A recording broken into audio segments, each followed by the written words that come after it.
엄마 오면 내가 쪽팔리니까 그냥 가세요. 마른 하늘에 벼락처럼 내리꽂힌 그 한마디가 제 평생을 송두리째 부정했습니다. 단순히 서운하거나 속상한 감정이 아니었습니다. 그것은 제 존재 가치가 아들의 성공에 걸림돌이 되었다는 벌레 보듯 차갑게 나를 밀어내는 눈빛에서 오는 모멸감이었습니다. 그날 저는 아들을 잃은 것이 아니라 제 인생 전부를 기만당했음을 깨달았습니다. 좋습니다. 저놈이 그토록 지키고 싶어하는 그 격이라는 것이 얼마나 보잘것없는지 제가 직접 부서뜨려 주겠습니다. 이바구 시작 전에 구독과 좋아요 부탁드리며 끝까지 함께 해주세요. 불과 몇 시간 전만 해도 저는 세상에서 가장 행복한 할머니였습니다. 그날 아침 동이 트기도 전부터 저는 시장에 나갈 준비를 서둘렀습니다. 하지만 오늘은 평소와 달랐습니다. 좌판에 내놓을 나무를 다듬는 손길에도 설렘이 가득했습니다. 오늘은 제 하나뿐인 손주 민준이의 첫돌이었으니까요. 박 여사, 오늘 얼굴이 활짝 폈네. 무슨 좋은 일 있어? 옆 좌판에 김 씨가 넉살 좋게 말을 걸어왔습니다. 저는 한박 웃음을 지으며 대답했습니다. 오늘 우리 강아지 첫 생일이잖아. 저녁에 호텔에서 돌잔치해. 어머, 호텔에서? 우리 박 여사 아들 정말 크게 성공했나 보네. 좋겠다. 김 씨의 부러움 섞인 말에 어깨가 으쓱해졌습니다. 제 아들 민철이는 제 자랑이자 제 삶의 이유였습니다. 비록 저는 평생 시장 바닥에서 흙 묻은 돈을 벌었지만 아들만큼은 번듯하게 키워냈다는 자부심이 있었습니다. 그날따라 장사도 유난히 잘 되었습니다. 손님들은 제 얼굴에 핀 웃음꽃을 보고 덩달아 기분이 좋아진다며 나물 한 봉지 살 것을 2봉지씩 사갔습니다. 저는 서둘러 좌판을 정리하고 집으로 향했습니다. 돌잔치에 입고 갈 옷을 몇 번이나 들었다 놨다 망설였습니다. 시장 상인인 제게는 변변한 외출복 하나 없었습니다. 며칠 전 큰맘 먹고 장만한 가장 깨끗하고 단정한 옷으로 갈아입었습니다. 그리고 장롱 가장 깊숙한 곳 겹겹이 싼 보자기를 풀었습니다. 그 안에는 제 어머니에게서 물려받아 고이 간직해온 작은 금거북이가 있었습니다. 우리 민준이 앞으로 건강하고 복 많이 받으라고 이 할미가 주는 선물이야. 금거북이를 싼 비단 보따리를 품에 안으니 벌써부터 아들과 며느리가 고마워하는 얼굴이 눈에 선해 웃음이 났습니다. 하지만 호텔 입구에 도착했을 때 저를 기다린 것은 차가운 아들의 얼굴이었습니다. 잘 다려진 양복과 반짝이는 구두, 그리고 제 행색을 위아래로 훑어보는 경멸의 시선. 그 옆에는 팔짱을 낀 며느리가 입을 가린 채 저를 투명 인간 취급하고 있었습니다. 그리고 제 귀에 날아와 박힌 한마디. 엄마 오면 내가 쪽팔리니까 그냥 가요. 그 순간 아침에 그 모든 설렘과 행복이 산산조각 났습니다. 심장이 쿵 하고 바닥으로 떨어지는 소리가 들리는 듯 했습니다. 서러움보다는 차라리 어이가 없어서 피가 거꾸로 솟는 기분이었습니다. 40년 전 영하 10도의 새벽 시장에서 동상 걸린 발을 동동 구르며 아들 녀석의 분유값을 벌던 제 모습이 눈앞을 스쳐 지나갔습니다. 그때의 나는 쪽팔리지 않았던가. 젖은 기저귀를 갈아주며 밤을 새우고 행여나 아플세라 노심초사하며 업고 병원으로 달려가던 젊은 날의 나는 부끄럽지 않았던가. 아들의 눈에는 더 이상 저에 대한 존중이나 애정 따위는 남아있지 않았습니다.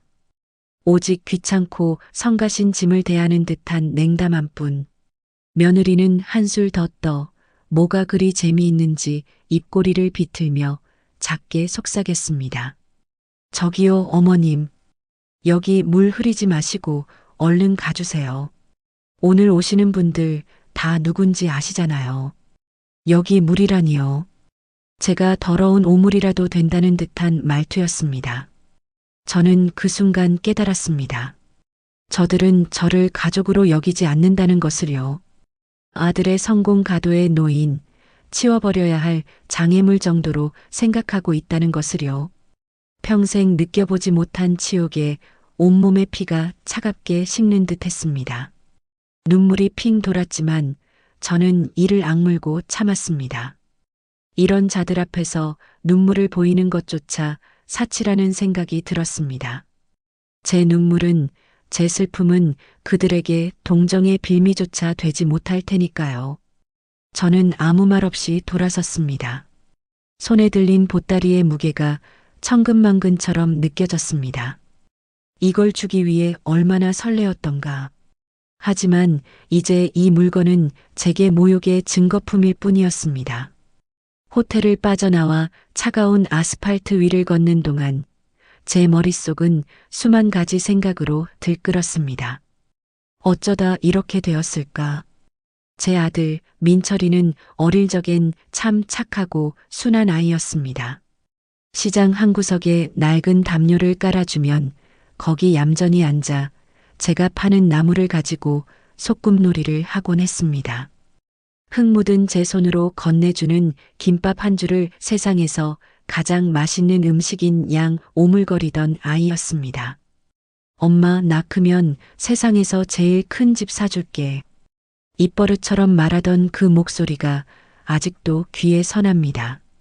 그 약속을 지키기 위해, 아니, 아들만큼은 나처럼 살게 하지 않기 위해 저는 제 모든 것을 걸었습니다. 남들이 땅을 살 때 저는 아들의 과외비를 댔고, 남들이 번듯한 집으로 이사 갈 때 저는 아들의 대학 등록금을 마련했습니다. 제가 가진 부동산은 전부 제 명의가 아니었습니다. 혹여나 아들이 나태해질까, 제 배경을 믿고 노력하지 않을까 싶어 철저히 숨겼습니다. 시장에서 억척같이 돈 버는 가난한 홀어머니. 그것이 제가 아들에게 보여준 전부였습니다. 그것이 실수였을까요?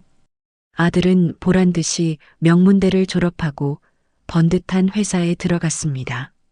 그리고 얼마 안 가 자신의 사업을 시작하겠다고 했습니다. 저는 그때도 아들의 꿈을 꺾을 수 없었습니다. 어머니, 저 정말 성공하고 싶어요.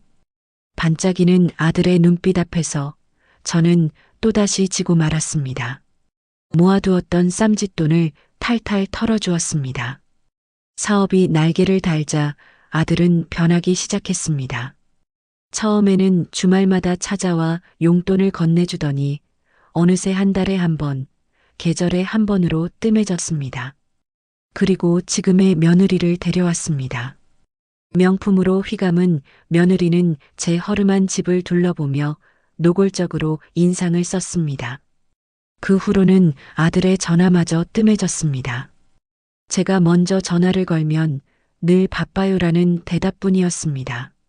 저는 괜찮다고, 다 괜찮다고 스스로를 위로했습니다. 아들이 성공해서 바쁜 건데 자식 잘 되기를 바랐던 어미가 그 정도도 이해 못해서야 쓰나. 하지만 오늘 저는 알았습니다. 그것은 이해가 아니라 외면이었다는 것을. 아들은 저를 위하는 것이 아니라 철저히 자신의 세상에서 저를 지워내고 있었던 겁니다. 집에 도착하자마자 낡은 현관문이 저를 반겼습니다. 불도 켜지 않은 채 저는 차가운 방바닥에 주저앉았습니다. 어둠 속에서 벽에 걸린 아들의 백일 사진이 희미하게 보였습니다.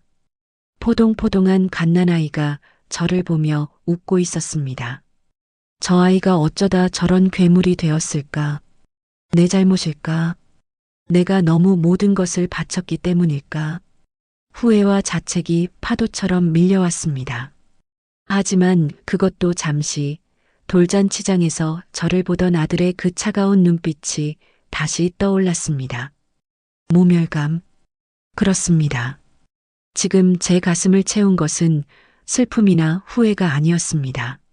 내 인생을 바친 대상에게서 받은 인간 이하의 취급에 대한 참을 수 없는 모멸감이었습니다. 자리에서 벌떡 일어났습니다. 더 이상 울고 있을 시간이 없었습니다.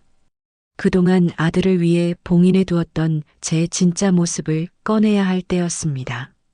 저는 장롱 깊숙한 곳에 숨겨두었던 작은 금고를 열었습니다. 그 안에는 수십 개의 등기권리증과 법인 서류들이 잠들어 있었습니다. 제 젊음과 맞바꾼 피와 땀의 결정체들이었습니다. 그중 하나를 꺼내 들었습니다. 아들의 회사가 입주한 강남의 번듯한 빌딩, 그 건물의 등기권리증이었습니다. 소유주 이름란에 박영숙 제 이름 석자가 선명하게 박혀 있었습니다. 그동안 저는 어머니라는 이름 뒤에 숨어 있었습니다. 하지만 이제 그 가면을 벗어던질 때가 왔습니다. 아들이 그토록 원했던 격이라는 것이 무엇인지, 돈의 힘이 얼마나 무서운 것인지, 이제부터 제가 직접 가르쳐 주기로 했습니다. 내가 쌓아 올린 성공이 얼마나 허약한 모래성 위에 있었는지, 그 성을 지탱하던 기둥이 바로 내가 내친 이 어미였다는 사실을 뼈저리게 느끼게 해줄 것입니다. 차가운 분노가 제 머리를 맑게 했습니다. 눈물은 이미 오래전에 말라붙었습니다. 저는 전화기를 들었습니다.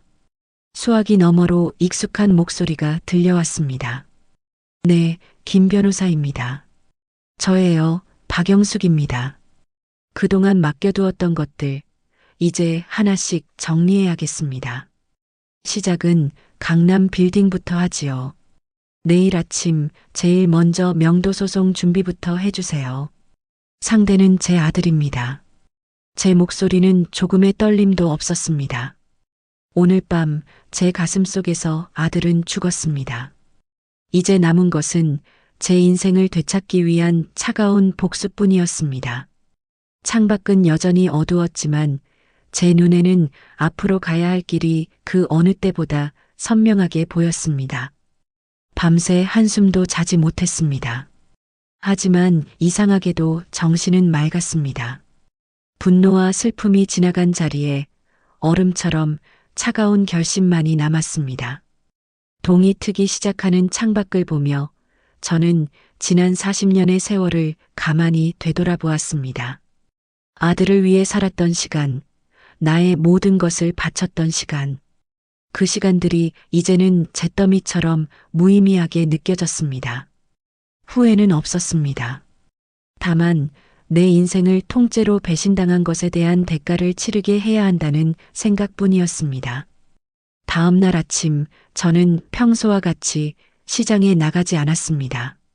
대신 옷장에서 가장 값비싼 그러나 한 번도 입지 않았던 옷을 꺼내 입었습니다.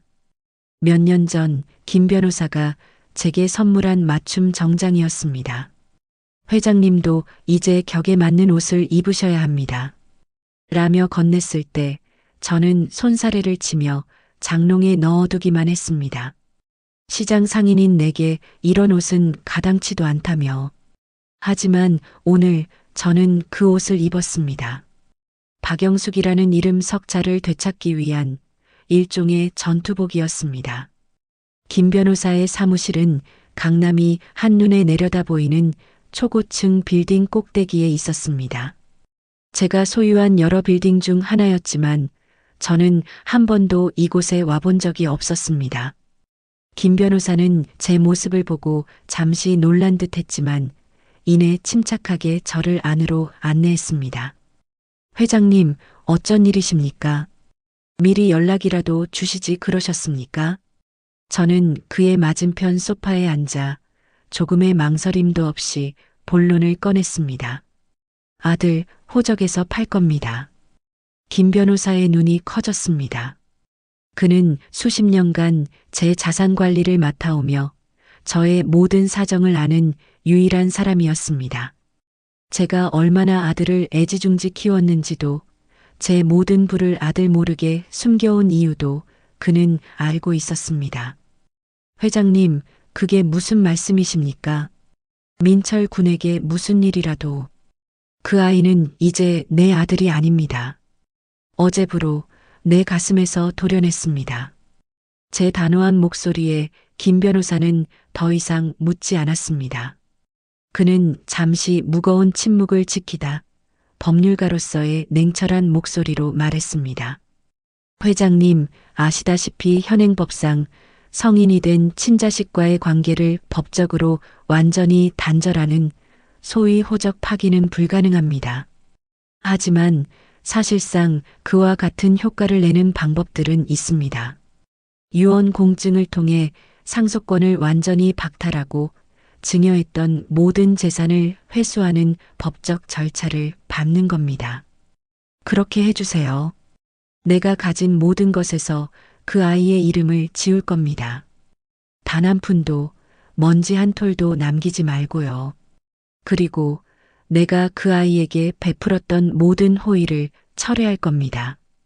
저는 김 변호사에게 어젯밤 있었던 일을 담담하게 설명했습니다. 제 이야기를 듣는 내내 김 변호사의 얼굴은 굳어갔습니다. 모든 이야기를 마쳤을 때 그는 깊은 한숨을 내쉬며 말했습니다.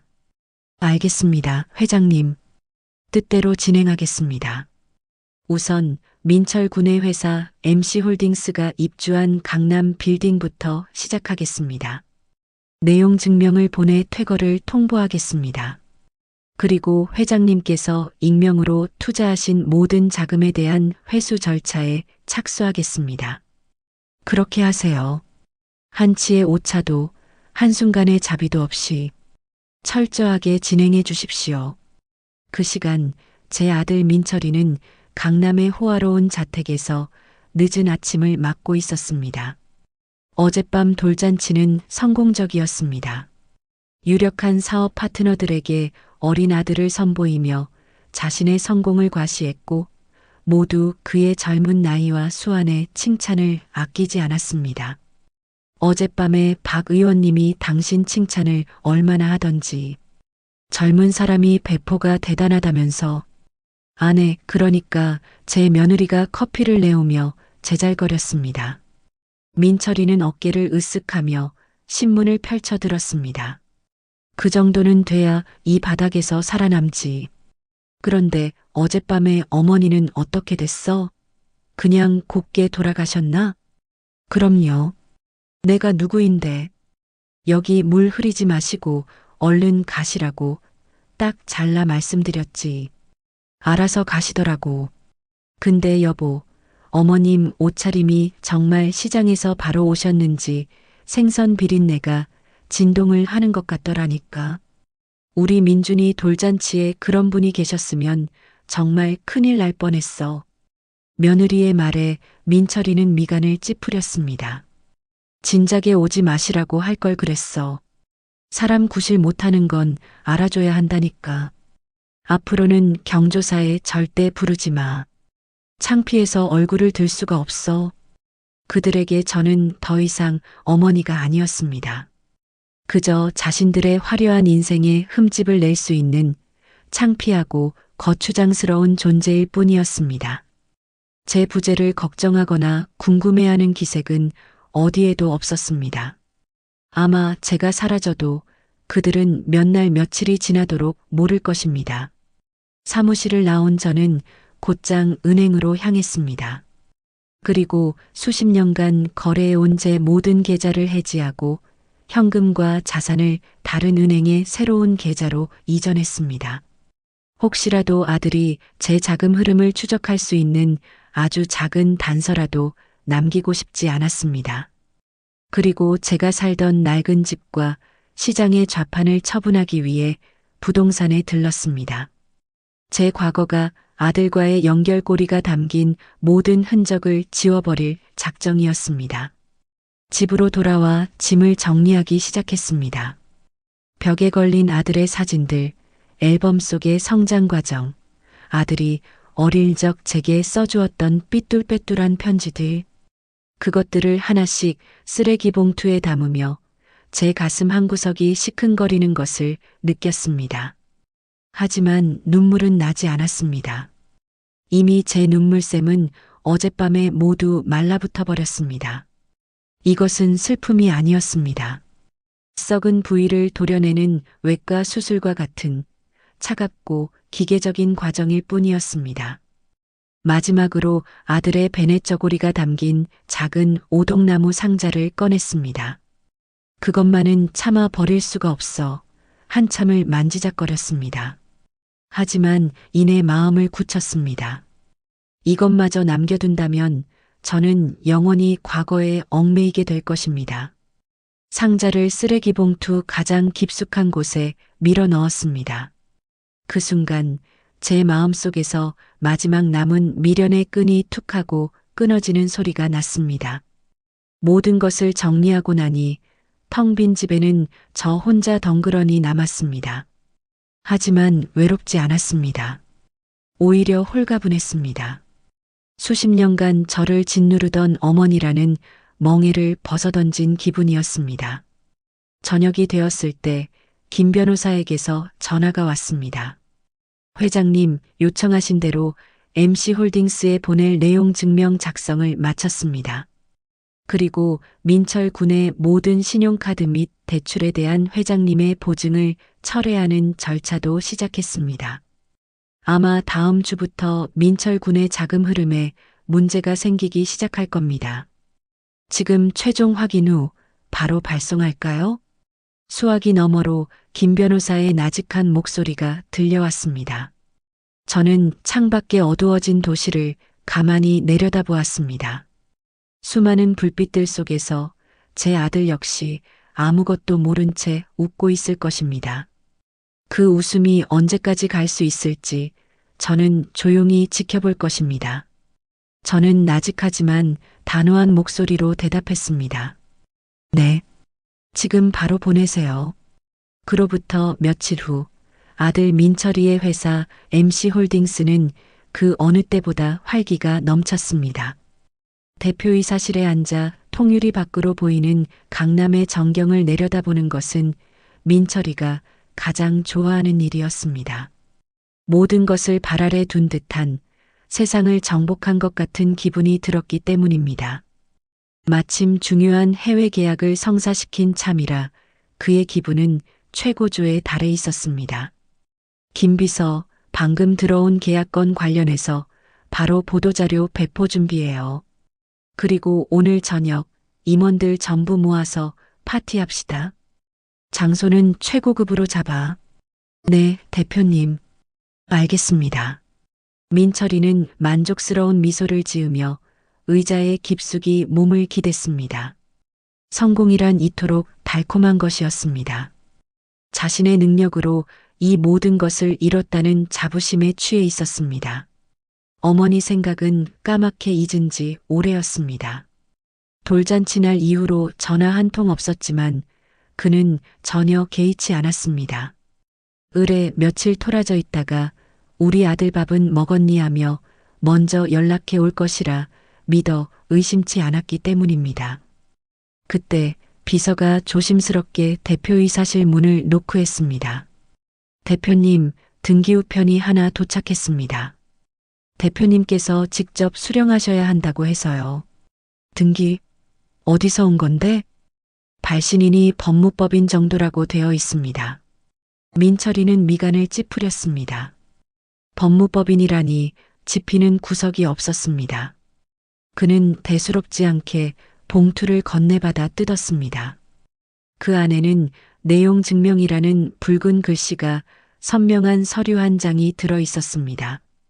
부동산 임대차 계약 해지 및 퇴거 통보. 그의 표정이 굳어졌습니다. 현재 자신의 회사가 입주한 이 건물의 임대차 계약을 해지하니 다음 달까지 사무실을 비우라는 내용이었습니다. 이게 무슨 말도 안 되는 소리야? 민철이는 헛웃음을 터뜨렸습니다. 연체된 임대료도 없었고 계약 기간도 아직 한참 남아 있었습니다. 건물주가 단단히 미친 게 아니고서야 이럴 리가 없었습니다. 그는 서류 맨 아래에 적힌 임대인, 즉 건물주의 이름을 확인하기 위해 시선을 내렸습니다. 그리고 그 이름을 본 순간 그의 눈은 제자리를 찾지 못하고 미친 듯이 흔들리기 시작했습니다. 임대인 박영숙. 제 이름 석자가 한치의 오차도 없이 선명하게 박혀 있었습니다. 동명이인일 것이라 생각하려 해도 주소지가 자신의 옛날 집 주소와 정확히 일치했습니다. 민철이는 손에 든 서류가 폭탄이라도 되는 것처럼 온몸이 굳어버리는 것을 느꼈습니다. 어머니가 이 빌딩의 건물주라고? 말도 안 돼. 평생 시장 바닥에서 나물 팔던 우리 엄마가? 그의 머릿속은 혼란으로 가득 찼습니다. 믿을 수가 없었습니다. 하지만 법무법인의 직인이 찍힌 서류는 이것이 장난이 아님을 증명하고 있었습니다. 그는 곧바로 전화기를 들어 제게 전화를 걸었습니다. 하지만 수화기에서는 차가운 기계음만이 흘러나왔습니다. 고객의 요청으로 당분간 착신이 정지되어 있습니다. 민철이는 신경질적으로 전화를 끊어버렸습니다. 분노가 치밀어 올랐습니다. 감히 어머니가 자기 아들 사업장에 이런 짓을 벌인단 말인가. 돌잔치날 조금 섭섭하게 했다고 이런 유치한 복수국을 꾸민 것인가. 그는 이 모든 상황을 어머니의 치졸한 관심 끌기 정도로 판단했습니다. 저는 그 시각 김 변호사와 함께 새로운 거처에 있었습니다. 한강이 내려다 보이는 조용하고 전망 좋은 오피스텔이었습니다. 제가 평생 살아온 낡고 허름한 집과는 모든 것이 달랐습니다. 집 안에는 최소한의 가구만이 놓여 있었고 그 덕에 공간은 더욱 넓고 차갑게 느껴졌습니다. 회장님, 앞으로는 이곳에서 지내시지요. 과거의 흔적이 남은 곳은 심신에 좋지 않습니다. 김 변호사가 따뜻한 차를 건네며 말했습니다. 저는 말없이 차를 한 모금 마셨습니다. 혀끝에 맴도는 쌉쌀한 향이 제 정신을 더욱 또렷하게 만들었습니다. 내용 증명은 잘 도착했겠지요. 네, 아마 지금쯤이면 민철 군이 받았을 겁니다. 곧 전화가 빗발치기 시작하겠군요. 그의 말대로였습니다. 제 휴대전화는 꺼져 있었지만 김 변호사의 전화는 쉴 새 없이 울려대기 시작했습니다. 발신인은 모두 민철이었습니다. 김 변호사는 제게 어떻게 할 것인지 눈짓으로 물었습니다. 저는 고개를 가로저었습니다. 받지 마세요. 제 풀에 지쳐 떨어져 나가게 둬야 합니다. 지금 전화를 받아주면 그 아이는 제가 여전히 자기 손바닥 위에 있다고 착각할 겁니다. 알겠습니다. 그럼 다음 단계는 계획대로 진행할까요? MC홀딩스의 2대 주주로서 임시 주주총회 소집을 요구하는 건입니다. 네. 그 아이가 저지른 가장 큰 실수는 나를 단순히 돈 없는 늙은 어미로만 생각했다는 겁니다. 자신이 누리는 모든 것들이 어디서부터 왔는지 이제부터 하나씩 알게 될 겁니다. 제 목소리에는 감정이 실려 있지 않았습니다. 저는 더 이상 아들의 행동에 상처받거나 분노하지 않았습니다.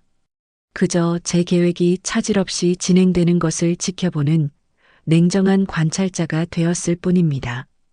한편 어머니에게 연락이 닿지 않자 민철이의 분노는 극에 달했습니다. 그는 곧장 아내에게 전화를 걸어 자초지종을 설명했습니다. 뭐라고?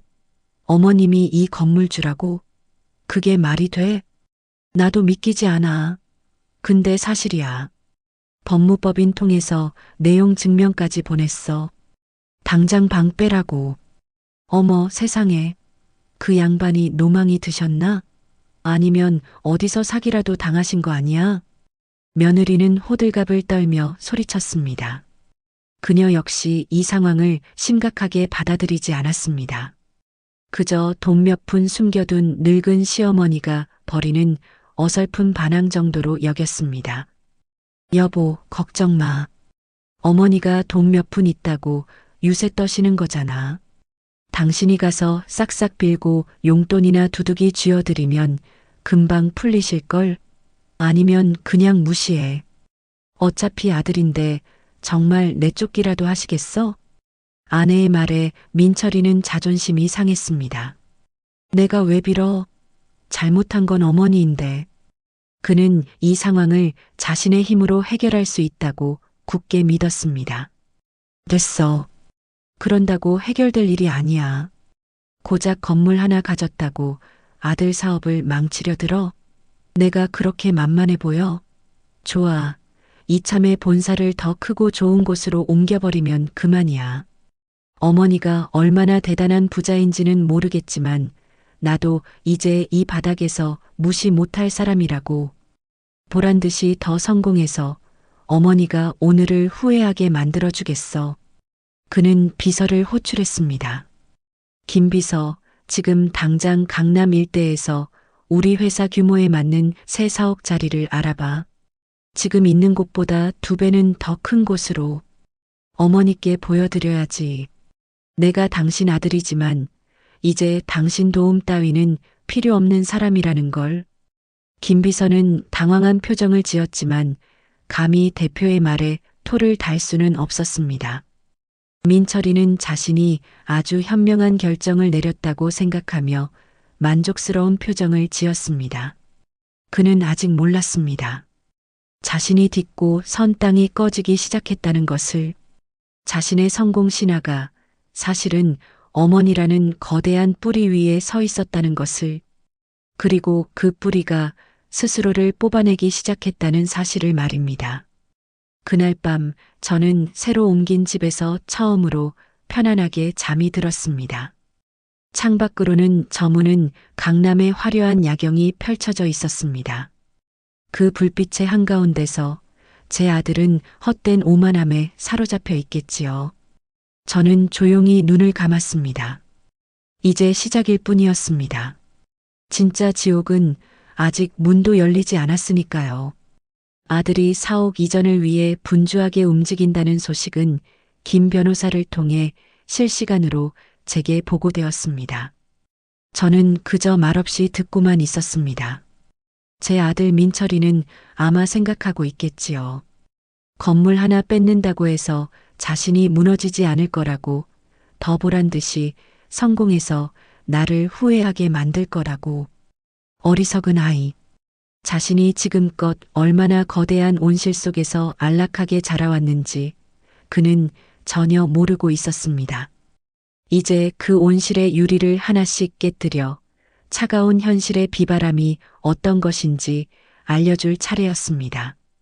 민철이는 며칠 만에 새로운 사옥 자리를 찾아 계약 직전까지 갔습니다.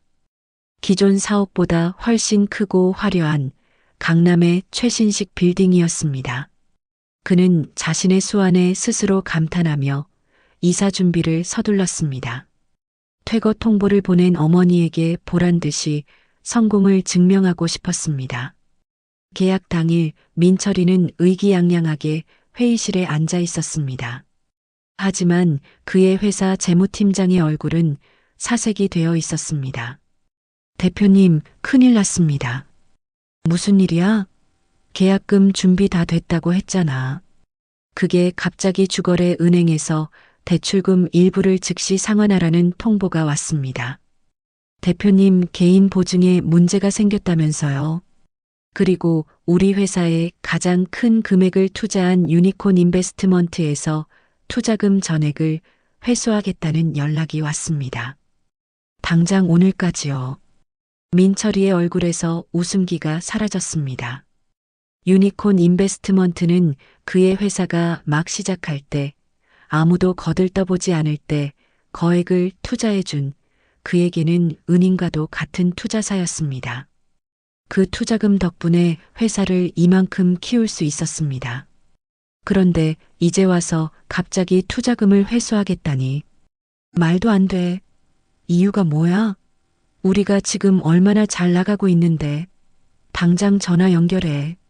민철이가 소리쳤지만 재무팀장은 고개를 저었습니다. 연락이 닿지 않습니다. 이메일로 일방적인 통보만 왔습니다. 대표님, 지금 당장 투자금을 돌려주지 못하면 우리 회사는 내일 당장 부도 처리될 수 있습니다. 그 순간 민철이의 머릿속이 하얗게 비는 것 같았습니다. 사옥 이전은커녕 회사의 존폐가 걸린 문제였습니다. 그는 다른 투자사들과 은행에 닥치는 대로 전화를 걸어 자금 융통을 시도했지만 반응은 냉담했습니다. 갑자기 왜 그러시냐, 검토해 보겠다는 의례적인 대답뿐 선뜻 돈을 내어주겠다는 곳은 아무 데도 없었습니다. 불과 며칠 전까지만 해도 자신에게 온갖 아부를 떨던 사람들이었습니다. 그것이 바로 제가 수십 년간 쌓아 올린 신용의 힘이었습니다. 금융권에서 박영숙 회장이라는 제 이름은 보이지 않는 보증 수표와도 같았습니다. 제가 아들 몰래 그의 뒤를 봐주고 있다는 사실을 아는 몇몇 은행장과 투자사 대표들은 제 아들이라는 이유 하나만으로 그에게 기꺼이 돈을 빌려주었습니다. 하지만 제가 그 보증을 거두는 순간 제 아들 민철이는 한낱 신용불량자나 다름없는 처지가 되는 것이었습니다. 저는 김 변호사와 함께 제가 소유한 또 다른 빌딩의 스카이라운지에서 차를 마시고 있었습니다. 통유리창 너머로 민철이의 회사가 있는 건물이 장난감처럼 작게 보였습니다. 아마 지금쯤 발등에 불이 떨어졌을 겁니다. 자존심 때문에 회장님께 연락은 못하고 혼자서 어떻게든 해결해 보려고 발버둥 치고 있겠지요. 김 변호사의 말에 저는 희미하게 웃었습니다. 그 아이는 아직 모를 겁니다. 자신이 그토록 벗어나고 싶어 했던 어미의 그늘이 사실은 자신을 지켜주던 가장 안전한 방패였다는 것을요. 이제 그 방패가 사라졌으니 세상의 모든 화살을 맨몸으로 받아내야겠지요. 민철이의 집은 그야말로 초상집 분위기였습니다.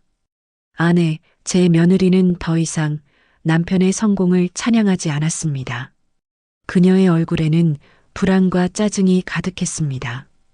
여보, 도대체 어떻게 된 거야? 갑자기 왜 회사가 망하게 생겼냐고. 당신 능력 있다며. 다 해결할 수 있다며. 시끄러워. 나도 지금 알아보는 중이야. 알아보긴 뭘 알아봐. 하루 종일 전화기만 붙들고 있잖아. 혹시 정말 어머님 때문 아니야?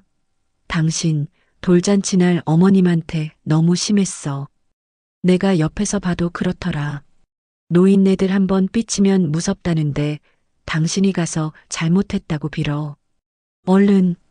불과 며칠 전만 해도 저를 물 흐리는 존재라며 경멸하던 며느리였습니다.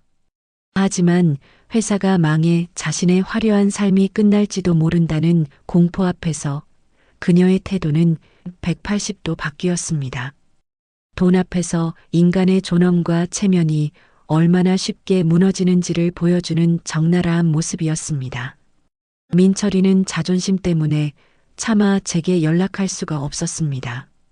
그는 끝까지 자신의 힘으로 이 위기를 해결할 수 있다고 믿었습니다. 그는 밤늦도록 여러 사람을 만나며 돈을 구하러 다녔습니다. 하지만 세상은 냉정했습니다. 돈과 성공이라는 달콤한 열매가 사라지자 그 주위에 모여들었던 하이에나들은 썰물처럼 빠져나갔습니다. 그날 밤 저는 김 변호사에게 한 가지를 더 지시했습니다. 김 변호사, 유니콘 인베스트먼트 대표에게 전해주세요. 내일 아침 MC홀딩스에 직접 방문해서 투자금 회수 절차를 밟으라고. 그리고 제 대리인 자격으로 간다는 말을 꼭 덧붙이세요. 알겠습니다, 회장님. 아마 민철 군에게는 결정타가 될 겁니다. 다음 날 아침 초췌한 모습으로 밤을 새운 민철이는 마지막 희망을 걸고 있었습니다. 유니콘 인베스트먼트의 결정이 단순한 해프닝이기를 어떻게든 설득할 수 있을 것이라 믿었습니다. 그때 비서가 다급하게 뛰어들어왔습니다. 대표님, 유니콘 인베스트먼트 대표님이 직접 오셨습니다. 민철이는 자리에서 벌떡 일어났습니다.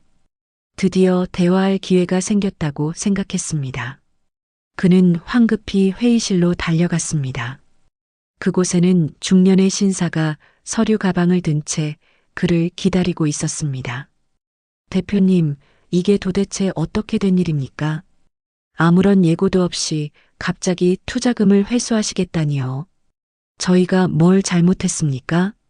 민철이가 다급하게 물었지만 유니콘의 대표는 감정 없는 목소리로 대답했습니다. 저희는 투자자의 결정에 따라 움직일 뿐입니다. 민 대표님 회사의 최대 지분을 가진 진짜 주인 말입니다. 진짜 주인이요? 그게 무슨 말씀이십니까? 최대 주주는 바로 저. 민철이는 말을 잇지 못했습니다. 그의 회사는 여러 투자자에게서 투자를 받았지만 그 중에서도 유니콘 인베스트먼트는 익명의 투자자 한 명의 자금으로만 운용되는 곳이었습니다.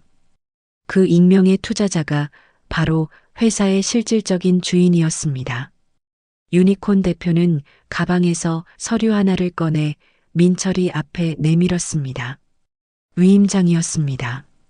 그리고 그 위임장 맨 아래 위임인의 이름 칸에 적힌 이름 박영숙. 위임장을 확인한 순간 민철이의 세상은 무너져 내렸습니다. 자신의 성공 신화가 그가 그토록 벗어나고 싶어 했던 어머니의 손바닥 위에서 펼쳐진 한낱 인형극에 불과했다는 진실. 그 진실의 무게는 너무나도 무거워 그를 바닥에 완전히 주저앉게 만들었습니다. 회의실의 차가운 대리석 바닥이 마치 지옥의 입구처럼 느껴졌습니다. 유니콘 인베스트먼트 대표는 아무런 감정 없는 목소리로 마지막 통보를 했습니다. 박영숙 회장님의 뜻에 따라 저희는 오늘부로 MC홀딩스에 대한 모든 투자금을 회수합니다. 법적 절차는 이미 시작되었습니다. 그 말을 남기고 그는 돌아섰습니다. 민철이는 멍하니 그의 뒷모습을 바라볼 뿐 아무 말도 아무 행동도 할 수 없었습니다.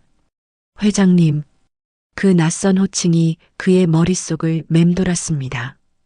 시장 좌판에서 흙 묻은 손으로 나무를 팔던 내 어머니가 회장님이라고? 그날 오후 MC홀딩스는 결국 부도 처리되었습니다. 자금줄이 막히자 회사는 속수무책으로 무너졌습니다. 며칠 전까지만 해도 축하 파티를 열자며 웃던 직원들은 짐을 싸기 시작했고 사무실의 전화기는 빗독촉으로 쉴 새 없이 울려댔습니다. 한때 강남의 성공 신화로 불리던 그의 회사는 그렇게 하루아침에 신기루처럼 사라졌습니다. 민철이는 텅 빈 대표이사실에 홀로 앉아 있었습니다. 통유리창 너머로 보이던 화려한 강남의 야경은 이제 그를 조롱하는 듯한 불빛에 불과했습니다. 모든 것이 거짓이었습니다. 자신의 능력, 자신의 성공, 심지어 주변 사람들의 존경까지 모든 것이 어머니가 깔아준 돈이라는 양탄자 위에서 벌어진 연극이었습니다. 그때 그의 아내에게서 전화가 걸려왔습니다. 그녀의 목소리는 히스테릭하게 날카로웠습니다. 여보, 이게 어떻게 된 일이야? 신용카드가 전부 정지됐어. 백화점에서 망신만 당하고 왔다고. 그리고 집으로 웬 빨간 딱지가 날아왔는데 이거 뭐야? 집까지 압류가 들어온 것이었습니다. 제가 보증을 철회하자 은행은 기다렸다는 듯이 모든 자산을 동결시킨 것입니다. 일단 진정하고 민준이 데리고 당신 친정집에 가 있어. 내가 어떻게든 해결해 볼게. 해결? 뭘 어떻게 해결해? 당신 이제 빈털털이잖아. 당신 어머니가 다 가져갔다며. 난 몰라. 난 이런 거 못 참아. 이럴 거면 나랑 왜 결혼했어? 전화는 일방적으로 끊겼습니다. 민철이는 허탈한 웃음을 터뜨렸습니다. 사랑을 속삭이던 아내마저 돈이 사라지자 가차없이 돌아섰습니다. 그는 비틀거리며 자리에서 일어나 무작정 회사 밖으로 뛰쳐나갔습니다. 지금 이 상황을 해결할 수 있는 사람은 단 한 명뿐이었습니다. 어머니. 그는 가장 먼저 제가 살던 낡은 집으로 달려갔습니다. 그곳에 가면 어머니가 있을 것이라 생각했습니다. 평소처럼 아무 일 없었다는 듯이 자신을 맞아줄 것이라 믿었습니다. 하지만 그를 맞이한 것은 굳게 닫힌 대문과 매매 완료라는 팻말뿐이었습니다. 아저씨, 여기 살던 할머니 어디로 가셨는지 아세요? 그는 근처 슈퍼마켓에 들어가 다급하게 물었습니다. 슈퍼 주인은 그를 위아래로 훑어보더니 퉁명스럽게 대답했습니다. 박 여사, 그 양반 며칠 전에 이사 갔어. 짐 싹 빼고 아주 깨끗하게 떠났다고. 어디로 가는지는 말 안 해주고. 근데 당신은 누구요? 박 여사한테 돈이라도 빌렸나? 빚받으러 온 사람이 한둘이 아니던데. 민철이는 아무 대답도 하지 못했습니다. 다음으로 그가 향한 곳은 제가 평생 일했던 시장이었습니다. 혹시나 하는 마음에 그곳에 가면 저를 만날 수 있을지도 모른다고 생각했습니다. 비린내와 시끌벅적한 소음이 가득한 시장. 그가 그토록 벗어나고 싶어 했던 공간이었습니다. 하지만 제가 늘 있던 좌판에는 낯선 아주머니가 앉아 과일을 팔고 있었습니다. 저 혹시 여기 계시던 박영숙 할머니 어디 가셨는지 아세요? 박 여사, 그 사람 여기 뜬 지 꽤 됐는데. 좌판도 나한테 넘기고 아주 연기처럼 사라졌어. 듣자 하니 아들내미가 크게 성공해서 이제 고생 그만하고 아들 집에 들어가서 호강하며 산다던데. 자네는 누군데 박 여사를 찾아? 옆에서 듣고 있던 다른 상인이 끼어들었습니다. 어이구, 쯧쯧. 저 사람이 그 호강시켜준다는 아들놈 아니야? 텔레비전에도 나왔잖아. 성공했다고. 근데 꼴이 왜 저래? 아주 거지가 따로 없구먼. 주변 상인들의 비웃음과 수군거림이 비수처럼 날아와 박혔습니다. 그는 얼굴이 화끈거려 견딜 수가 없었습니다. 도망치듯 시장을 빠져나왔습니다. 집도 가게도 어머니의 흔적은 그 어디에도 남아있지 않았습니다. 마치 처음부터 존재하지 않았던 사람처럼 완벽하게 사라져버렸습니다. 해가 저물고 그는 텅 빈 거리를 정처 없이 헤맸습니다. 화려했던 양복은 구겨지고 반짝이던 구두는 흙먼지로 뒤덮였습니다. 주머니에는 동전 몇 개가 전부였습니다. 불과 며칠 전 세상을 다 가진 듯 의기양양했던 그의 모습은 온데간데 없었습니다. 그는 공원 벤치에 주저앉아 텅 빈 눈으로 하늘을 바라보았습니다. 이제야 깨달았습니다. 어머니는 단순히 화가 난 것이 아니라는 것을. 이것은 유치한 복수극이나 관심 끌기가 아니었습니다. 자신이라는 존재를 어머니의 인생에서 완전히 지워버리려는 철저하고 무서운 계획이었습니다. 어머니 잘못했어요. 제가 다 잘못했어요. 그는 어린아이처럼 소리내어 울기 시작했습니다. 하지만 그의 울음소리를 들어주는 사람은 아무도 없었습니다. 차가운 도시의 소음 속에서 그의 후회는 공허한 메아리가 되어 흩어질 뿐이었습니다. 저는 그 시각 김 변호사의 집무실에서 보고를 받고 있었습니다. 민철 군은 현재 행방이 묘연합니다. 집과 회사는 모두 압류되었고 아내와도 연락이 끊긴 것 같습니다. 아마 갈 곳이 없어 거리를 헤매고 있을 겁니다. 저는 말없이 고개를 끄덕였습니다. 창밖으로 보이는 도시의 야경이 유난히 차갑게 느껴졌습니다. 제 아들이 저 불빛 아래 어딘가에서 절망에 빠져 울고 있을 것입니다. 가슴 한구석이 아릿했지만 저는 표정을 바꾸지 않았습니다. 이것은 그 아이가 스스로 선택한 길이었습니다. 자신이 저지른 오만과 배신에 대한 대가를 치러야만 했습니다. 김 변호사, 내일 아침 제 이름으로 기부재단 설립을 발표해 주세요. 규모는 제가 가진 전 재산의 절반으로 하지요. 그리고 나머지 절반으로는 새로운 사업을 시작할 겁니다. 온전히 박영숙이라는 이름으로요. 알겠습니다, 회장님. 그렇게 준비하겠습니다. 저는 자리에서 일어났습니다. 이제 과거와의 연결고리는 모두 끊어졌습니다. 슬픔과 분노의 시간도 지났습니다. 이제부터는 오롯이 저 자신을 위한 삶을 살아갈 것입니다. 제 아들이 어떤 절망의 구렁텅이에서 허우적거리든 저는 더 이상 돌아보지 않을 것입니다. 그 아이에게 줄 수 있는 마지막 자비는 바로 이 완벽한 무관심이었습니다. 며칠을 길거리에서 헤맸는지 모르겠습니다. 한때 세상을 다 가졌던 남자는 이제 온데간데 없고 며칠 감지 못해 떡진 머리와 남루한 행색의 노숙자 한 명만이 거울 속에 서 있었습니다. 배고픔은 견딜만 했지만 뼛속까지 파고드는 절망감은 견디기 힘들었습니다. 제 아들 민철이는 그제야 깨달았습니다. 자신이 얼마나 어리석고 오만했는지를. 그는 마지막 지푸라기라도 잡는 심정으로 기억을 더듬기 시작했습니다. 어머니의 주변 인물들, 과거의 행적들, 아주 사소한 단서라도 찾아야 했습니다. 그러다 문득 그의 머릿속에 한 사람이 떠올랐습니다. 김 변호사. 어릴 적 집에 가끔 찾아와 어머니와 심각한 표정으로 서류를 주고받던 아저씨. 그는 김 변호사를 단순한 법률 자문가 정도로만 생각했었습니다.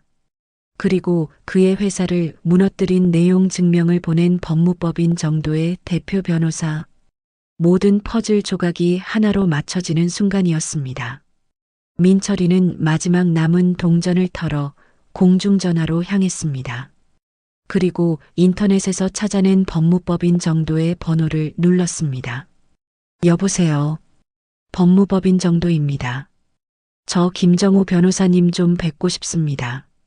박영숙 회장님 아들입니다. 회장님이라는 호칭을 제 입으로 말하는 것이 칼로 혀를 베는 것처럼 고통스러웠지만 지금은 자존심을 따질 때가 아니었습니다. 수화기 너머의 직원은 잠시 당황한 듯 했지만 이내 곧 연결해주겠다는 대답이 돌아왔습니다. 약속 장소는 법무법인 사무실 근처의 한적한 카페였습니다. 얼마 후 말끔한 정장 차림의 김 변호사가 카페 안으로 들어왔습니다. 그는 민철이의 초라한 행색을 보고도 조금도 놀라지 않았습니다. 그저 맞은편에 조용히 앉아 모든 것을 알고 있다는 듯한 침착한 눈으로 그를 바라볼 뿐이었습니다. 무슨 일로 보자고 하셨습니까? 어머니 어디 계십니까? 제발 한 번만 만나게 해주세요. 제가 다 잘못했습니다. 민철이는 다짜고짜 무릎이라도 꿇을 기세였습니다. 하지만 김 변호사는 차갑게 그를 제지했습니다. 회장님께서는 지금 아무도 만나고 싶어 하지 않으십니다. 특히 민철 씨는요. 변호사님, 당신은 다 알고 있었잖아요. 우리 어머니가 어떤 분인지. 왜 저한테 아무 말도 안 해주셨습니까? 그의 원망 섞인 절규에 김 변호사는 처음으로 표정에 변화를 보였습니다. 그것은 연민도 동정도 아닌 깊은 실망감이었습니다. 말을 안 한 게 아닙니다. 회장님께서 당신이 스스로 깨닫기를 바라셨던 겁니다. 당신이 그분의 아들이라면 언젠가는 어머니의 진심을 알아줄 것이라 믿으셨던 겁니다. 하지만 당신은 끝까지 어머니를 시장 바닥의 가난한 늙은이로만 취급했지요. 당신의 성공에 걸림돌이 되는 부끄러운 존재로만 여겼습니다. 김 변호사는 가방에서 낡은 서류철 하나를 꺼내 테이블 위에 올려놓았습니다. 이것은 지난 30년간 회장님께서 당신을 위해 무엇을 하셨는지에 대한 기록입니다. 민철이는 떨리는 손으로 서류철을 열었습니다. 그 안에는 그의 인생 전체가 담겨 있었습니다. 그가 다녔던 유치원부터 대학교까지의 모든 등록금 납입 증명서, 그가 살았던 집들의 등기부 등본, 그가 창업할 때 받았던 투자금의 출처, 심지어 그가 아내에게 선물했던 고가의 보석 영수증까지. 모든 자금의 출처는 단 한 곳, 박영숙이라는 이름으로 귀결되었습니다. 그는 어릴 적 가난한 형편에도 불구하고 최고의 사립 초등학교에 입학할 수 있었던 것을 이상하게 생각했었습니다. 어머니는 그저 운이 좋았다고만 했습니다. 대학교 시절 친구들이 아르바이트에 허덕일 때 자신은 학업에만 전념할 수 있었습니다. 어머니는 그저 시장 상인들끼리 만든 장학금을 받았다고 둘러댔습니다. 사업이 위기에 처했을 때마다 귀신같이 투자자들이 나타나 도움을 주었습니다. 그는 그것이 자신의 능력과 운 때문이라고 믿었습니다. 모든 것이 거짓이었습니다. 그의 인생에는 단 한 번도 운이나 유행이 없었습니다. 오직 어머니의 철저하고 계획된 지원만이 있었을 뿐입니다. 그가 당연하게 누려왔던 모든 것들이 사실은 어머니의 피와 땀으로 이루어진 것이었습니다. 회장님께서는 당신이 태어나던 해부터 부동산에 눈을 뜨셨습니다. 당신에게만큼은 가난을 물려주지 않겠다는 일념 하나로 닥치는 대로 일하고 닥치는 대로 땅을 사모으셨습니다. 낮에는 시장에서 나무를 팔고 밤에는 건설 현장에서 자벽부로 일하셨습니다. 그렇게 번 돈으로 잠실에 작은 땅을 사셨고 그 땅이 지금의 회장님을 만든 초석이 되었습니다. 하지만 그분은 단 한 번도 자신의 부를 드러내지 않으셨습니다. 혹여나 당신이 나태해질까, 돈의 무서움을 모르고 자랄까 봐서요. 김 변호사의 목소리는 담담했지만 그 내용은 민철이의 심장을 갈기갈기 찢어놓기에 충분했습니다. 그는 자신이 얼마나 끔찍한 죄를 저질렀는지 이제야 깨달았습니다. 그는 어머니의 사랑을 배신한 것이 아니었습니다. 그는 어머니의 인생 전체를 짓밟고 모욕한 것이었습니다. 회장님은 지금 어디 계십니까? 민철이는 거의 울부짖듯 물었습니다. 김 변호사는 잠시 창밖을 바라보다 나직하게 입을 열었습니다. 며칠 전 회장님께서는 전 재산의 절반을 사회에 환원하여 기부재단을 설립하셨습니다. 평생 고생만 한 불우한 홀어머니와 그 자녀들을 돕기 위한 재단입니다. 그리고 남은 재산으로는 새로운 사업을 시작하셨습니다. 온전히 당신의 이름으로, 당신의 힘으로요. 김 변호사는 명함 한 장을 테이블 위에 올려놓았습니다. 그곳에는 YS홀딩스 대표이사 박영숙이라는 글자와 함께 낯선 주소가 적혀 있었습니다. 그가 평생을 바쳐 도망치고 싶어 했던 어머니의 흔적이 이제는 그가 가야만 하는 유일한 길이 되어버렸습니다. 찾아가도 소용없을 겁니다. 회장님의 마음은 이미 돌아섰습니다. 하지만 정녕 속죄하고 싶다면 한 번쯤은 가보시지요. 당신의 어머니가 아니라 YS홀딩스의 박영숙 대표를 만난다는 생각으로요. 김 변호사는 그 말을 남기고 자리에서 일어났습니다. 카페에 홀로 남은 민철이는 손에 든 서류철과 명함을 번갈아 보며 오열했습니다. 자신의 오만함이, 자신의 어리석음이 어머니에게 얼마나 깊은 상처를 주었는지, 그리고 자신이 얼마나 보잘것없는 존재였는지를 처절하게 깨달았습니다. 그는 비틀거리며 카페를 나섰습니다. 주머니 속에 꼬깃꼬깃한 1,000원짜리 몇 장. 이것이 지금 그의 전 재산이었습니다. 그는 명함에 적힌 주소를 향해 목적지도 없는 순례자처럼 걷기 시작했습니다. 어머니를 만나 용서를 구해야 했습니다. 그것이 설령 불가능하다 할지라도 그는 가야만 했습니다. 그것이 아들로서, 인간으로서 저지른 죄에 대해 속죄할 수 있는 유일한 길이었기 때문입니다. 그의 길고 긴 참회의 여정이 이제 막 시작되고 있었습니다. 민철이의 머릿속에는 오직 어머니를 만나야 한다는 생각뿐이었습니다. 명함에 적힌 주소는 서울 근교의 한적한 곳이었습니다. 한때 그는 최고급 외제차로 하인 부리듯 운전기사를 다그치며 다니던 길이었습니다. 하지만 지금 그는 달아빠진 구두를 신은 채 자신의 두 다리로 그 길을 걷고 있었습니다. 발바닥은 물집이 터져 피가 맺혔고 허기는 극에 달했지만 그는 멈출 수 없었습니다. 육체의 고통은 그가 어머니에게 안겨준 마음의 고통에 비하면 아무것도 아니었기 때문입니다. 그의 걸음은 속죄의 순례길과도 같았습니다. 한 걸음 한 걸음 내디딜 때마다 어머니를 향한 그의 죄가 발바닥의 통증처럼 선명하게 느껴졌습니다. 돌잔치 날 어머니를 내쫓던 자신의 오만한 얼굴이 아스팔트의 아지랑이처럼 피어올랐다 사라지곤 했습니다. 마침내 그는 명함에 적힌 주소지에 도착했습니다.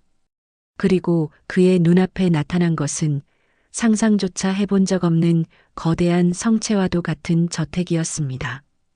YS 홀딩스 본사라는 간판이 걸린 그곳은 그가 살던 호화로운 저택과는 비교도 되지 않을 만큼 웅장하고 기품이 넘쳤습니다. 저택을 둘러싼 잘 가꾸어진 정원과 그 너머로 보이는 통유리 건물은 마치 외국의 성을 보는 듯했습니다. 모든 것이 정교하게 계산된 아름다움을 뽐내고 있었습니다. 그는 자신이 어머니에 대해 아무것도 몰랐다는 사실을 다시 한번 처절하게 깨달았습니다.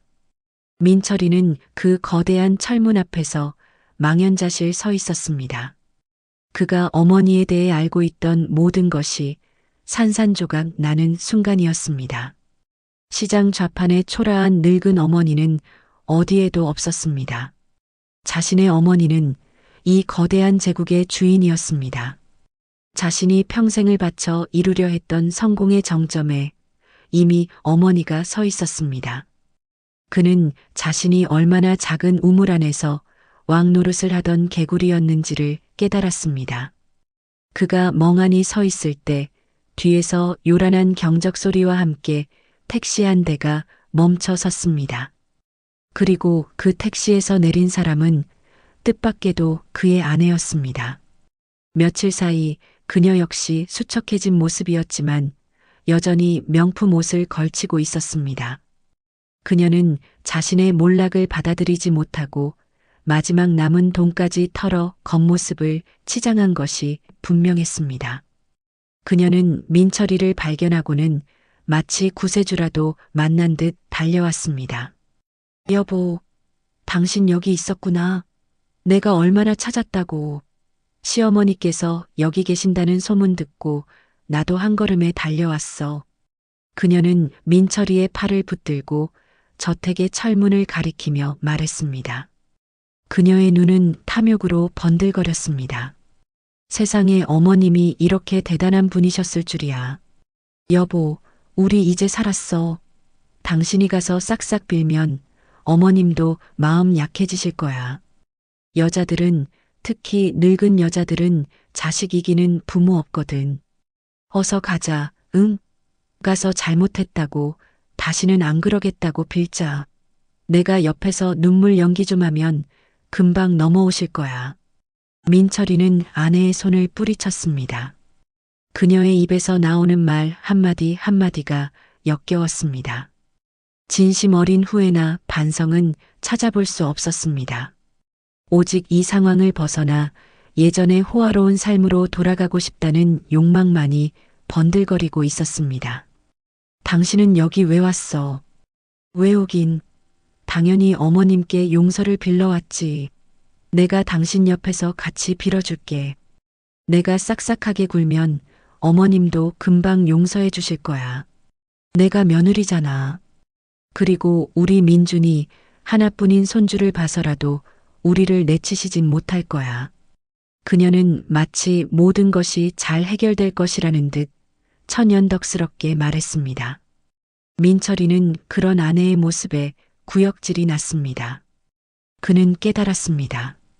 자신 역시 얼마 전까지만 해도 저런 모습이었다는 것을, 돈과 성공에 눈이 멀어 가장 소중한 것을 헌신짝처럼 버렸다는 것을.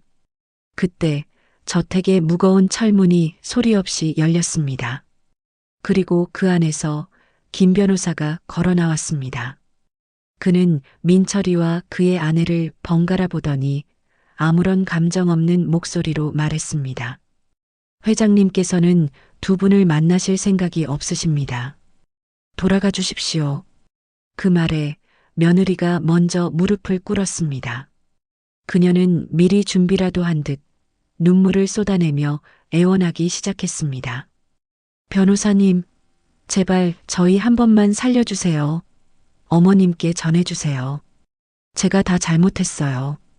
제가 철이 없어서 어머님 마음을 아프게 해드렸어요. 다시는 안 그럴게요. 평생 어머님 발 닦개가 되어서라도 모실게요. 제발 용서해달라고 전해주세요. 제가 죽을 죄를 지었습니다. 어머님. 그녀의 연기는 너무나도 실감나서 모르는 사람이 본다면 정말로 깊이 뉘우치는 며느리라 착각할 정도였습니다. 하지만 김 변호사의 표정은 조금도 변하지 않았습니다. 그는 그저 차가운 시선으로 그녀를 내려다볼 뿐이었습니다. 그때 민철이가 아내의 팔을 잡아 일으켰습니다. 그만해. 당신의 그 더러운 연기, 이제 역겨워. 어머니는 당신 같은 사람의 가식적인 눈물에 속아 넘어갈 뿐이 아니야. 그리고 나도 더 이상 당신 같은 여자와 함께할 수 없어. 그는 아내의 손을 거칠게 뿌리치고 김 변호사를 지나쳐 열린 철문 안으로 걸어 들어갔습니다. 누구의 제지도 없었습니다. 마치 그가 들어오기를 기다렸다는 듯이 저택의 현관문을 열고 들어서자 거대하고 높은 천장과 반짝이는 대리석 바닥이 그를 압도했습니다.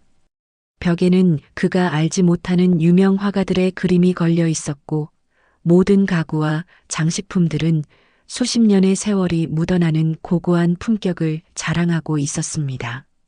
이곳은 돈으로만 치장한 졸부의 공간이 아니었습니다. 오랜 시간과 안목으로 쌓아 올린 진짜 부의 공간이었습니다.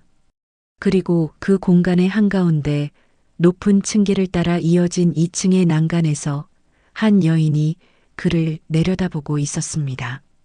그의 어머니 박영숙이었습니다. 어머니는 시장 좌판의 허름한 옷이 아닌 고고한 기품이 흐르는 실크 드레스를 입고 있었습니다. 늘 흙먼지가 묻어있던 얼굴은 깨끗하게 정돈되어 있었고 고생의 흔적이 가득했던 손에는 보석 반지가 빛나고 있었습니다. 하지만 그녀의 눈빛만은 변하지 않았습니다. 아니, 변했습니다. 예전에 온화하고 자애롭던 눈빛은 온데간데였고 모든 것을 꿰뚫어 보는 듯한 차갑고 날카로운 시선만이 남아 있었습니다. 그 시선은 아들을 향한 연민이 아니라 자신의 창조물이 어떻게 망가졌는지를 확인하는 창조주의 시선과도 같았습니다. 민철이는 그 자리에서 무릎을 꿇었습니다. 쿵 하는 소리가 대리석 바닥에 울려 퍼졌습니다. 그리고 아무 말도 하지 못하고 그저 눈물만 흘렸습니다. 수만 가지 말이 머릿속을 맴돌았지만 그 어떤 말도 그의 죄를 씻을 수 없다는 것을 알았기 때문입니다. 잘못했습니다라는 말조차 너무나 가볍고 위선적으로 느껴졌습니다. 그는 그저 아이처럼 소리 없이 눈물만 뚝뚝 흘렸습니다. 지난날의 오만함, 어머니를 향한 경멸, 성공에 대한 헛된 자부심, 그 모든 것이 뜨거운 눈물이 되어 흘러내렸습니다. 아들의 울음소리가 텅 빈 저택 안을 공허하게 채웠습니다. 얼마나 시간이 흘렀을까. 난간 위에서 아들을 내려다보던 저는 나직하지만 힘있는 목소리로 입을 열었습니다. 내가 흘리는 눈물이 잃어버린 돈 때문이냐, 아니면 내가 버린 어미 때문이냐. 제 목소리는 메아리가 되어 텅 빈 저택을 울렸습니다. 저는 2층 난간에서 대리석 바닥에 무릎 꿇고 있는 제 아들을, 아니 저 남자를 가만히 내려다보았습니다. 제 질문은 제 손으로 저지른 이 비극의 마지막 확인 작업과도 같았습니다. 과연 이 모든 복수가 의미가 있었는지를 가늠하는 저 자신을 향한 질문이기도 했습니다. 저 아이는 한참 동안 고개를 들지 못했습니다. 저 초라하고 남루한 모습이 한때는 제 세상의 전부였던 아들이라는 사실이 믿기지 않았습니다. 저 아이의 어깨가 가늘게 떨리는 것을 보며 저는 제 심장이 얼음처럼 차갑게 식어가는 것을 느꼈습니다. 얼마나 지났을까요? 마침내 저 아이가 천천히 고개를 들었습니다. 퉁퉁 부어 짓무른 눈이었지만 그 눈빛은 이전과 달랐습니다. 돈을 잃은 자의 절망이나 분노가 아니었습니다. 더 깊고 처절한, 마치 자신의 영혼 가장 밑바닥을 들여다본 사람 같은 그런 눈빛이었습니다. 저 눈빛을 보는 순간 저는 알았습니다. 저 아이가 이제야 모든 것을 깨달았다는 것을. 저 아이는 저를, 자신의 창조주의자 파괴자인 저를 올려다보며 갈라지는 목소리로 입을 열었습니다. 처음에는 잃어버린 돈 때문이었습니다. 제가 쌓아 올린 모든 것이 무너진 것에 대한 절망감이었습니다. 하지만 길거리를 헤매고 모든 사람에게 외면당하고 변호사님을 통해 어머니의 진짜 삶을 알게 된 지금 저는 압니다. 제가 흘리는 이 눈물은 제가 버린 어미 때문입니다. 제가 잃어버린 것은 돈이 아니라 세상에서 유일하게 저를 사랑해 주었던 당신이었습니다. 어머니. 저는 어머니를 잃었습니다. 저 목소리, 힘없이 갈라지고 있었지만 그 안에는 어떤 거짓도 꾸밈도 느껴지지 않았습니다.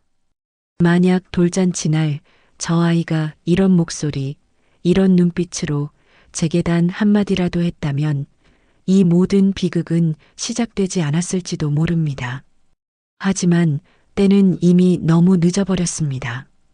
저 진심 어린 고백이 오히려 제 마음을 더욱 차갑게 만들었습니다. 저 아이의 깨달음이 제 복수의 정당성을 증명하는 마지막 증거가 되어버렸기 때문입니다. 저는 천천히 한 걸음 한 걸음 계단을 내려갔습니다. 또각, 또각. 제 구두 소리가 저택 안에 울려 퍼질 때마다 저 아이는 움찔거리며 몸을 떨었습니다. 저는 무릎 꿇고 있는 저 아이의 바로 앞에 섰습니다. 그리고 그 흔들리는 눈동자를 똑바로 바라보며 제 안에 남은 마지막 연민까지 끌어모아 독을 만들었습니다. 그 독을 가장 잔인한 말에 담아 뱉어냈습니다. 이제 와서 그딴 말을 한들 무슨 소용이 있겠느냐. 내가 나를 버린 그 순간 나도 너를 버렸다. 내 실력이 대단해서 성공한 줄 알았지? 천만에. 내 실력은 내 돈이었다. 제 목소리를 듣는 저 아이의 얼굴이 하얗게 질려갔습니다. 마지막 남은 희망의 끈이라도 잡으려 했던 그 눈빛이 산산조각 나는 것을 똑똑히 보았습니다. 저는 멈추지 않았습니다. 이왕 시작한 복수, 어설픈 동정으로 끝낼 수는 없었습니다. 너는 나를 부끄러워했지만 나는 단 한순간도 너를 부끄러워한 적이 없었다. 내가 내 아들이라는 사실만으로도 나는 행복했다. 하지만 너는 그 아들이기를 포기했다. 그러니 나도 이제 내 어미이기를 포기하겠다. 너는 이제 내 아들이 아니다.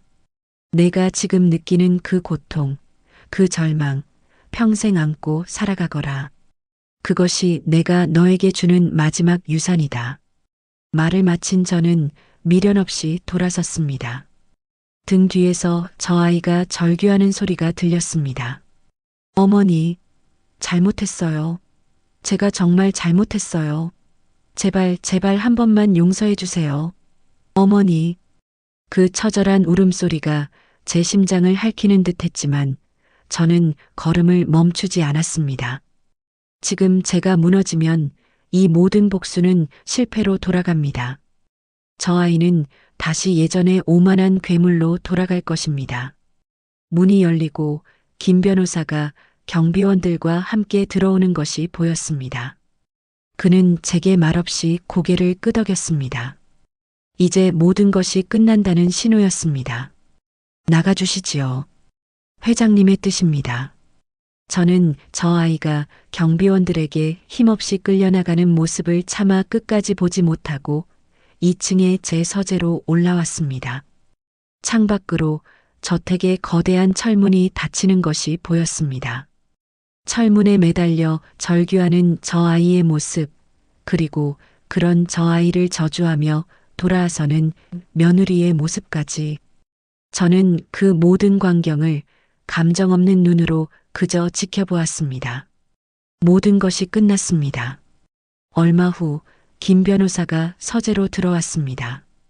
그는 제게 아무 말도 하지 않고 그저 따뜻한 차 한 잔을 건넸습니다. 회장님 괜찮으십니까? 저는 대답 대신 나직하게 물었습니다. 김 변호사, 내가 너무 잔인했나? 회장님께서는 최선을 다하셨습니다. 그것이 민철 군을 위한 마지막 사랑이었을지도 모릅니다. 때로는 완벽한 파멸만이 진정한 속죄의 시작이 될 수도 있으니까요. 사랑이라 나는 이제 그 아이를 사랑하는 법을 잊어버린 것 같네. 내 가슴 속에 아들은 더 이상 없어. 오직 내가 만들어낸 실패작만이 남아있을 뿐이야. 저는 그렇게 말하며 제 책상 서랍 깊숙한 곳에 넣어두었던 작은 오동나무 상자를 꺼냈습니다. 그 안에는 저 아이가 어릴 적 삐뚤빼뚤한 글씨로 썼던 낡은 편지 한 장이 들어 있었습니다. 세상에서 제일 사랑하는 우리 엄마. 제가 커서 꼭 호강시켜 드릴게요. 저는 그 편지를 가슴에 품으며 누구에게도 들리지 않을 작은 목소리로 의졸였습니다. 그래, 너는 나를 호강시켜 주었지.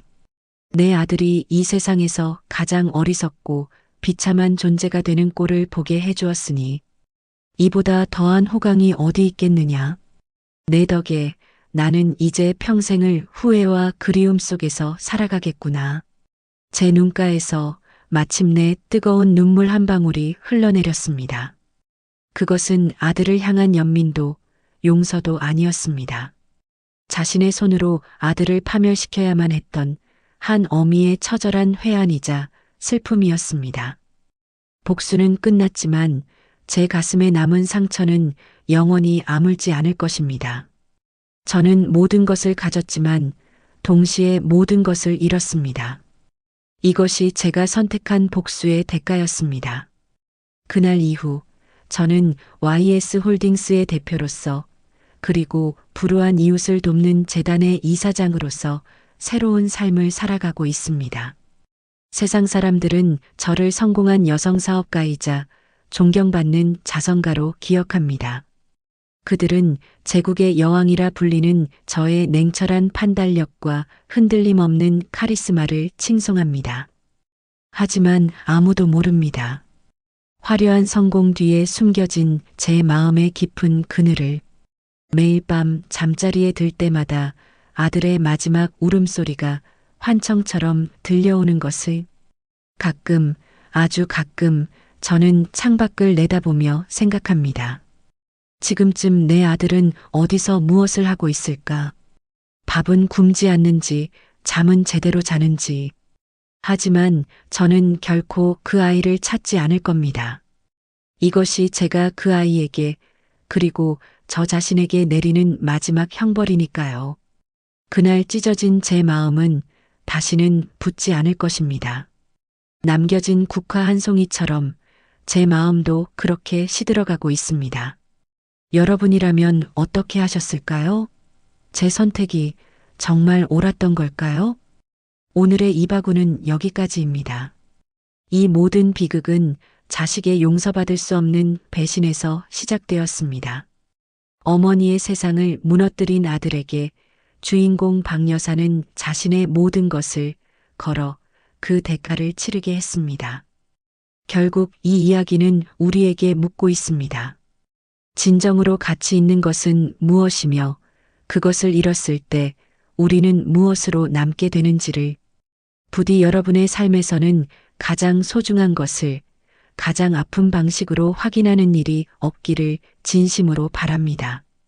함께 해주셔서 감사합니다.